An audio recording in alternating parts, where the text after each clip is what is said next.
Hello and welcome to another session in English language, and today our focus is on first vocabulary development, where we consider a register on printing and mass media. We're also going to look at auxiliary verbs, can and could, and also commonly misspelled words. But before all of that, let us review the previous lesson.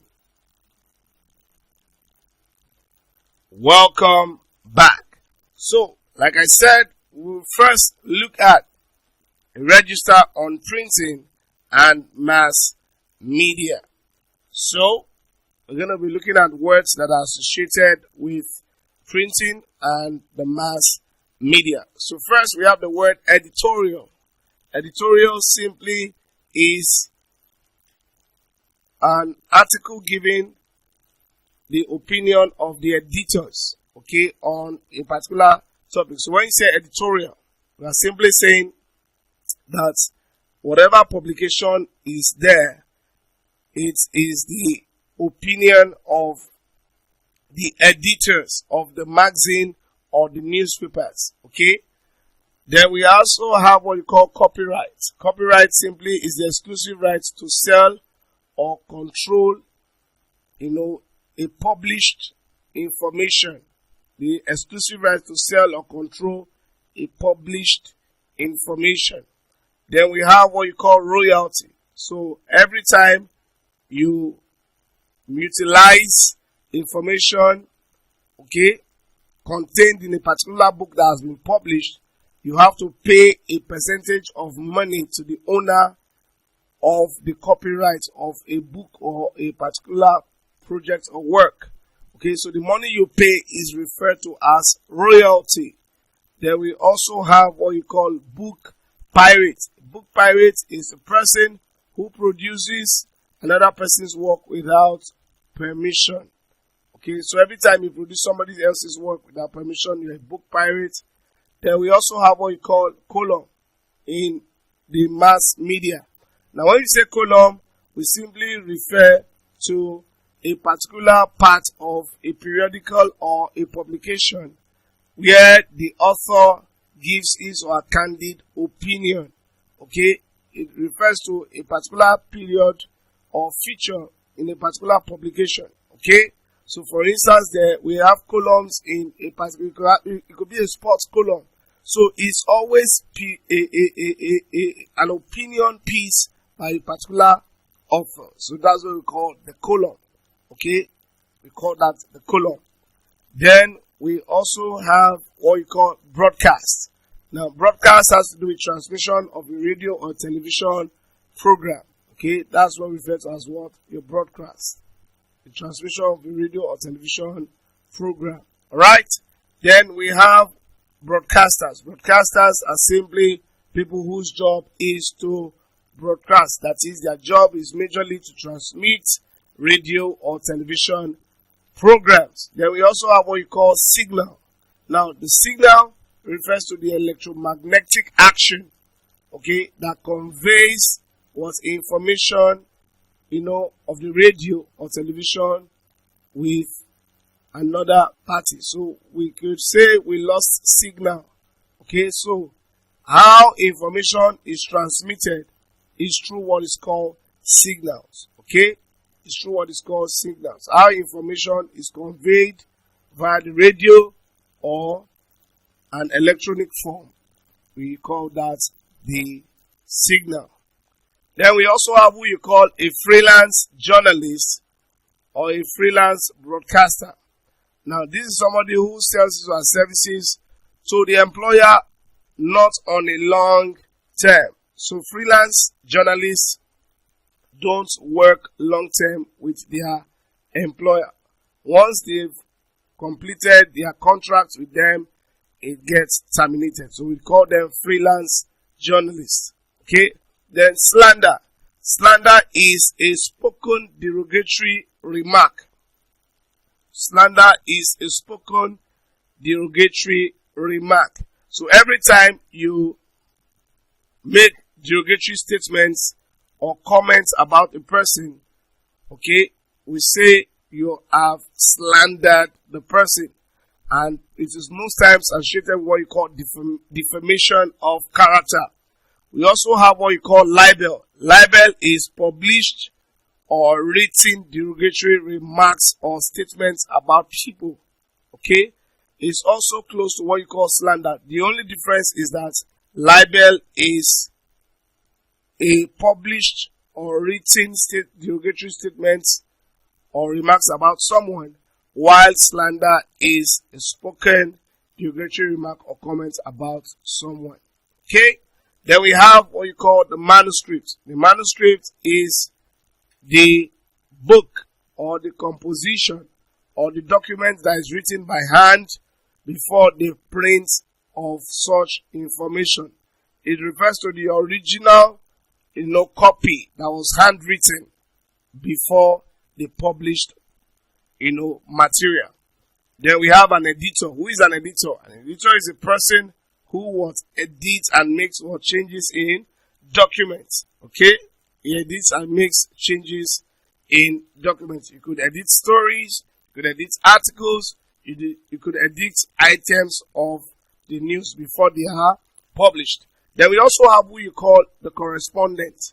Now the correspondent is a journalist who sends reports to his newspaper agency or radio station or TV station from a distant or overseas location. Okay, so it could be that you are posted as a correspondent to another country or to a place that is distant from your office. So you send reports, okay, updates to your newspaper agency or radio, or TV station. You send them updates or send them reports from your location on what is going on around you. Then we also have what you call a cartoonist. A cartoonist is a person who creates a cartoon. Then we have also what is called plagiarism. Plagiarism is the act of copying somebody's work, idea, text, or creative work without their permission. And most of the time people commit this act. If you are going to avoid committing plagiarism, learn to quote people, okay, and their works, okay, especially when you are trying to present that in your own work so that you don't be sued on the grounds of plagiarism. Then also we have what we call demographics. Now demographics has to do with your measurable statistics, okay, your measurable statistics of people that fall into the same age bracket, people into the same gender, race, education, or income level. So we are looking at our media consumers, okay? Who are the people that watch our program on TV? What age bracket do they belong to? What gender are they? Are they male or female? What race? What education? Okay? And what's their income level? So you can get all these demographics through statistics. Then we also have what you call censorship. Censorship simply means the practice of suppressing a text or a part of a text according to what you call certain standards. Okay, so you don't, when you say it's a censored, program or it's a censored material, we are saying that you are suppressing that text or material, according to certain standards. You don't go outside what is called the standards for your publications. Okay? Then we also have what they call prime time.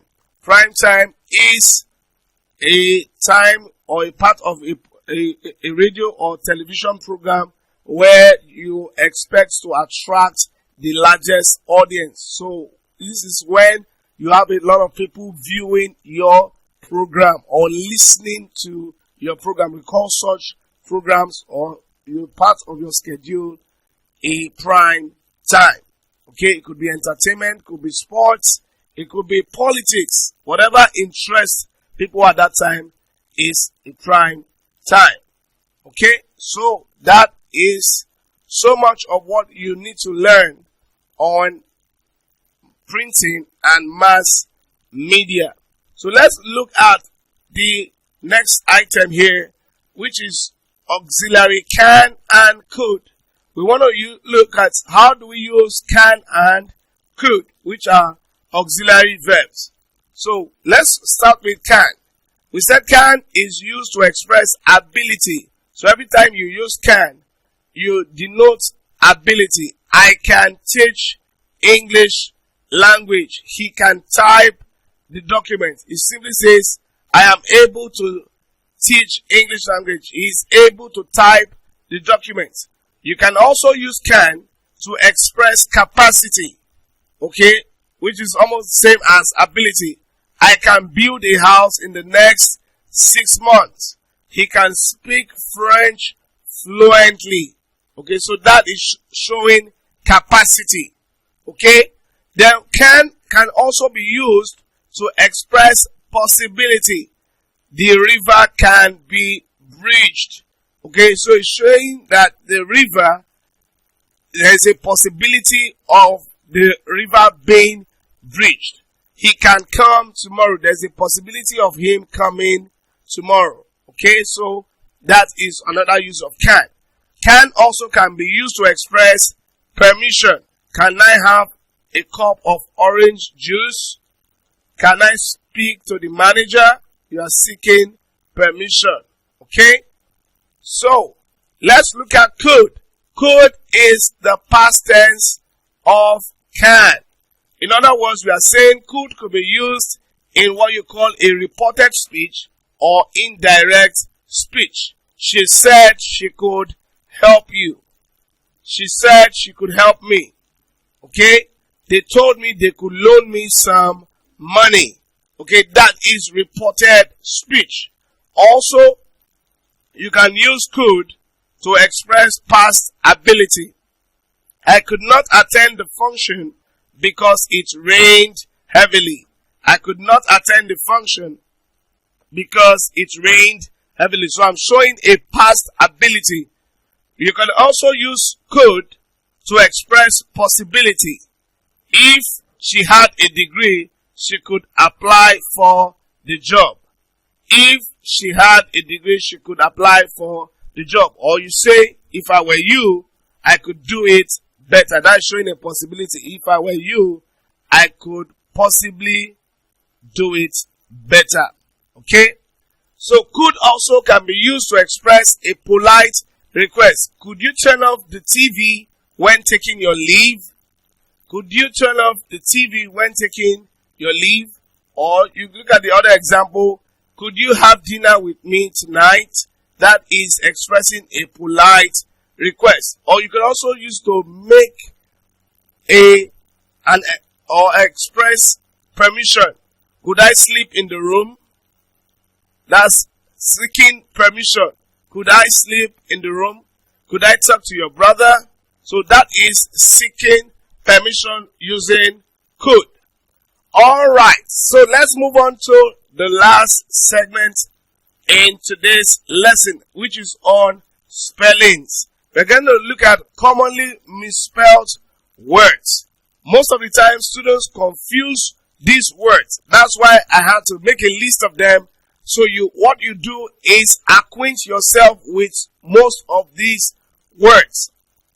I'll pronounce each of these words and you follow closely so that when you hear them, you can be able to spell them some other time. And the only way you can do that is by continuous practice. We have the word abbreviation, abbreviation, accumulate. Accumulate is double C but single M, not double M. Accumulate, acquaintance, appendicitis, bankruptcy, bouquet, brazier, cafeteria, camouflage, clique, diarrhea, conscientious, dissipation, effervescence, fraudulent, inaugural, miscellaneous. Now, miscellaneous most times is confused. It's double L. Miscellaneous. Okay? Mediocre, negligent, psyche, recurrence, sacrilege, succulent, vague. So with this, we've come to the end of today's lesson.